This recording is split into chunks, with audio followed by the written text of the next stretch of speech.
Hello Internet people, and welcome to my very first Friday Sews video. If you're not familiar, hashtag Friday Sews was created by Jen from Today in Jen's Sewing Room here on YouTube as a way for the sewing community to get together on Fridays and chit chat about everything and anything sewing related. There are a bunch of other sewing YouTubers who participate, so I'm going to put a list in the description box to all of them. And today is a very special edition of Friday Sews. It is the hashtag Get to Know Friday Sews edition, where we will all be answering the same get to know you type questions. So if you want to get to know a little bit more about me, stay tuned. And if you want to get to know a little bit about some other sewing YouTubers, check out the description box below. So I have my notes right here, and I don't even need them for the first two questions. Number one, what is your name? My name is Katie. And number two, where do you live? I live in Seattle, Washington, in the beautiful Pacific Northwest of the United States, and I live in a one-bedroom apartment with my husband and my cat, Ace. Okay, number three, how long have you been sewing? I've been sewing since 2013. That would be when I was 27 years old. I learned how to sew. And unlike a lot of people, I didn't sew when I was younger. I didn't have any parents or grandparents or aunts or uncles who sewed, with the exception of my mom. She did sew some of our Halloween costumes, but she didn't really sew any garments or clothing or anything beyond that. I have one very vivid memory of sewing from when I was younger, and that was right after I saw the movie Titanic. I was maybe 12, and I really wanted to take one of my t-shirts and add a ribbon to the back in sort of a lace-up corset type design. And so I took my mom's sewing machine and thought that that's how I was going to make this top, and promptly broke all of her needles.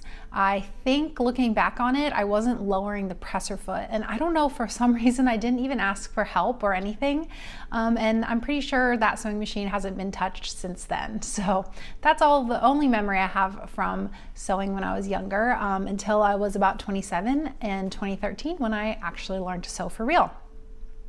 So let's see, next question. What are your machines? I have kind of a ragtag bunch of machines that I sew on. I have four. Number one, I have a Simplicity Denim Star, and that machine my husband actually bought when he was in college to hem his jeans. And when I learned to sew, I sort of commandeered that, and that has been one of my main sewing machines for the last since he got it, basically 13 or 14 years ago. Well, he got it 13 or 14 years ago, and since I started sewing in 2013, then I started using that as my main machine until I got my vintage Singer 99K. So going back to the Simplicity Denim Star, that is a budget machine. It's like $80 or $90 back when they were selling them. I don't even think they make them anymore. But that machine has been such a workhorse. I have never had it serviced, and it has always worked for me. And that is kind of one of my no fuss machines when I just want to sit down and sew and not go to any trouble messing around with tension or anything like that. That is the machine that I use. Which brings me to my vintage Singer 99K, which is the machine that I use now most of the time, and I got that around 2017. That machine's a little bit more picky, and I named her Stella. She requires a little bit more attention, so I have to fiddle with her with the tension and the needles and thread a little bit more than the Denim Star, but I love my vintage Singer, and I love the vintage machines. Not only do they look amazing, but they sew really well too. They are workhorses. The only thing about them is they only do a straight stitch, so you need to have a buttonhole attachment or a zigzag attachment or another machine to do anything beyond a straight stitch. My cat is eating in the background, so if you hear kibble crunching, that's what that is. Okay, so yeah, I have this Simplicity Denim Star, then I got the vintage Singer 9K. Then I also have a vintage Kenmore machine from maybe the 70s or 80s that I actually found on the sidewalk outside of a thrift store near our house. They put out things they just want to give away for free at the end of the day, and one day they put out this vintage Kenmore machine in the rain, and I had to rescue it. So I brought it home, and it actually sews really nicely. The only thing is I can't seem to figure out there's something wrong with it where you can't change the stitches. You can't switch from a straight stitch to a zigzag or any of the decorative stitches, and I'm not sure why that is. And I've been kind of meaning to take it in, but since COVID, it's just really not on my priority list. But it actually sews really good, and so that's the third machine that I have. Last but not least, I got a serger in February for my birthday, a Brother 1034D, and so that is the first machine I've ever purchased brand new to me, and I'm really excited to get into the world of serging and exploring knits and finishing edges with the serger and all that good stuff, so I'm looking forward to that. Next question, are you self-taught or have you taken formal classes? I have taken formal classes, and everything outside of those formal classes has been self-taught. I'll tell you the whole story. Basically, I am a vintage reseller on Etsy and eBay for the last 10 years now, and part of part of vintage selling is going to a lot of estate sales and thrift stores. And at so many of these estate sales, there would be a sewing room. And I was so enamored with the sewing rooms. These ladies had vintage books and notions and patterns, and I would just buy them. I would buy all the sewing related stuff, and I would tell myself, Katie, you're going to teach yourself to learn to sew eventually. And eventually never came. And one day I was watching Project Runway, as you do, and was like, I just need to take a class. I just need to force myself to learn to sew, and the best way to do that is by taking a class. So I looked up classes in my area, and I found that the local community college offered sewing classes. They actually have an apparel design program, and part of that program is to take a series of 3 prerequisite sewing courses to learn to sew before you get into the program, and that's open to anyone. So I took 3 community college level sewing courses. It was basically a year of sewing night school, and it gave me a really, really good foundation to learn to sew. I learned on an industrial machine. All of our projects, the margin of error was a 1/16 of an inch, so it was really a forcing function, not just to learn to sew, but to learn to sew well. And these classes were geared towards sewing for the garment industry, and so a lot of the construction techniques were really professional and really taught me, just really gave me a really good foundation.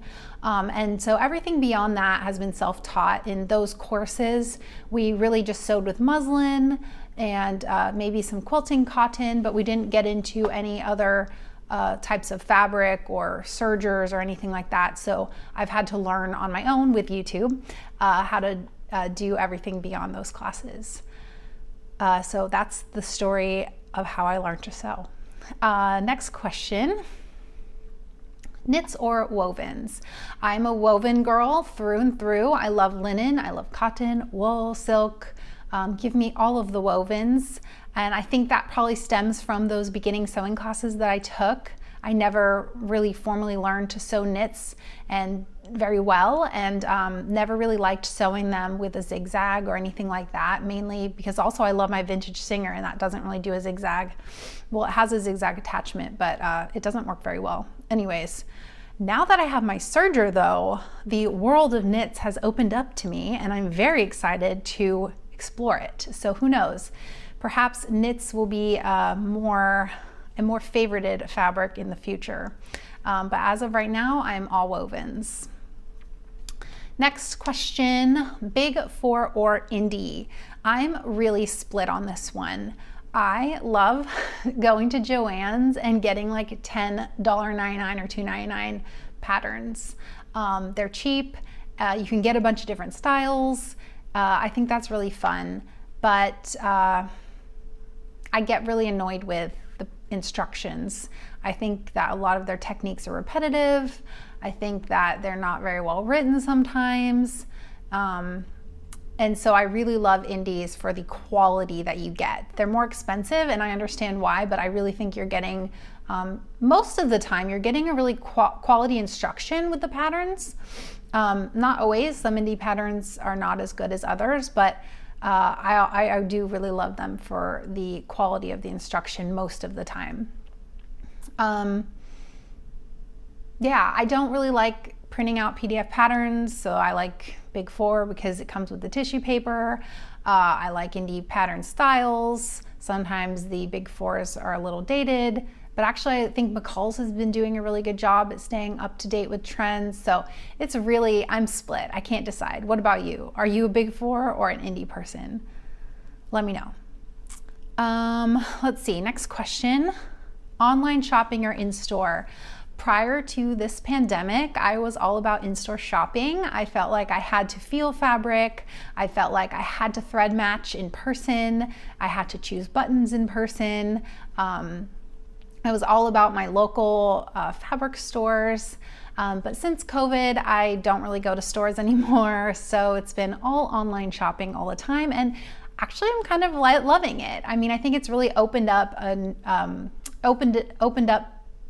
me up to new fabric shops that I wouldn't have been able to go to otherwise. I discovered Wawak, which is an amazing place to buy all of your notions at really good prices. And so I'm really, really into the online shopping these days, but the only thing is thread matching. So I definitely take advantage of shops that thread match for you when you buy fabric. And I know you can buy like the Gutermann color chart, and then use that for thread matching, but I haven't gotten one of those yet. So that is the only thing about online shopping for sewing supplies that I don't like. My very favorite sewing task is number 9, and that would be understitching. I love understitching. It's my number 1 favorite thing to do. I think it gives every garment a professional finish. I think it looks really nice, and I actually kind of think it's fun to do. I don't know why that is, but I really do love understitching. And I think my second favorite would definitely be pressing. I think pressing is super important, and it also gives a very professional finish to your garments. You have to press after every single step. I'm all about the professional finish. I guess that's probably also comes from my roots sewing in those sewing classes. But yeah, understitching and pressing, 2 of my favorite things. Let's see, next question. My best advice to other sewers. I would say my best advice is to just learn to enjoy the process. And this is something I have to remind myself of. I get very antsy and impatient. I want finished garments. I want finished garments that look good. I want finished garments to be finished. And I think I forget to enjoy the process. And I think so much of sewing is the process. It's all a huge learning opportunity. There's so many different aspects to sewing. There's fit, pattern making, fabric choices, all the construction techniques. You can get into fashion history and machines and notions, and there's so much to learn. And every project that you do is another opportunity to learn new techniques, new everything. And so I think that slowing down and accepting the laborious process that it is, and enjoying the learning that you get to do with sewing is probably my best advice to sewers out there. Bonus question, how did you find out about Friday Sews? I found out about Friday Sews from Alex Judge Sews. She participates in the Friday Sews hashtag, and I love her videos, and so that's where I found out about it. That's all the questions that I have. And so I hope you learned a little bit about me. And if you have any more questions, you go ahead and let me know in the comments. I love answering questions, and I love answering all of my comments. So do not be shy. And that's all I have for you. So I hope you enjoyed this video, and I will see you next time. Happy sewing.